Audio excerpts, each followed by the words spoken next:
அண்ணா அங்க இருந்து 1 மணி நேரம் டைம் கொடுங்க, மொத்த தாரோட நோண்டி ஊட்டியா வைக்கிறேன். ஒரு மணி நேரம் 8 நாள் பேரும். ஆனா 1 மணி நேரத்துல மொத்த தாசாலையை நான் நோண்டி கொடுக்குறேன். நீங்க நீ நிரூபிச்சா நீ என்ன சொல்ற நான் கட்டுப்பாடுறேன். இது தப்புன்னு சொன்னா, இது சரி நான் செஞ்சது தப்புன்னு சொன்னா எத்தனை கேஸ் போட்டாலும் சரி, நான் இந்த நியாயமான வேலைய சமுதாயத்துக்கு சொல்றதுக்காக ஜெயிலே இருந்து என் உயிரை விட்டா கூட விடுவேனே தவிர, இது சரின்னு சொன்னா அதை கடந்து போவான்னு சுரேஷ் மாட்டான்.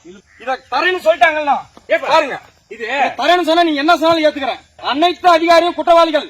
பெரிய அளவு 20% கமிஷன் வாங்கி போடுறாங்க அதிகாரிங்க மேல பலமுறை மனு கொடுத்துக்கிறேன், இது வரைக்கும் நடவடிக்கை எடுக்கல. இருக்கட்டும், ஃபர்ஸ்ட் நீ பணி செய்யும் போது போர்டு வைக்கணும். போர்டு வச்சீங்களா? இதுக்கு எவ்வளவு பணி ஒப்பந்தாரு. இப்ப நீங்க போடும்போது அதிகாரி வந்தானா வரலையா? 20 mm அளந்து போட்டா 20 mm. இதா இது 20 mm. அவங்க தான் பார்க்கணும். அதிகாரி எல்லாம் எப்படி நீங்க போட்டீங்க ரோட? அதிகாரி வரமாட்டாங்களா?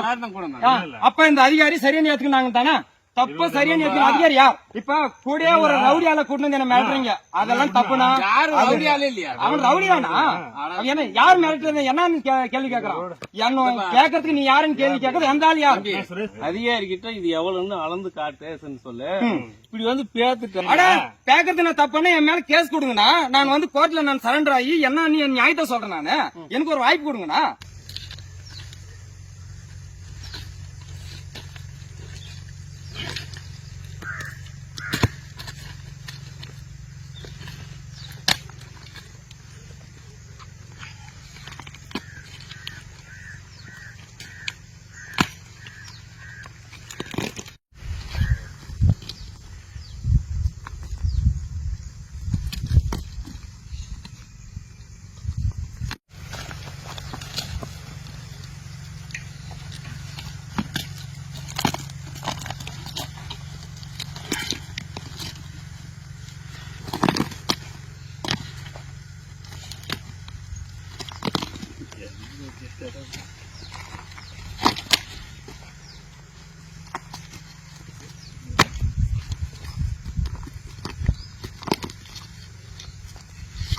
பாருங்க, இந்த தரம் இல்லாத சாலை.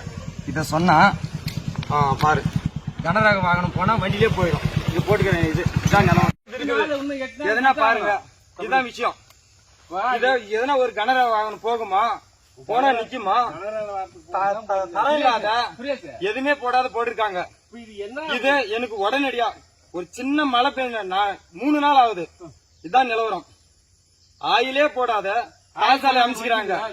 தண்ணி ஊத்தி ஆயில் போட்டது. நல்லா பாருங்க, சும்மா புடுங்கனா கையில வருது. என்ன அச்சுறுத்தாதீங்க.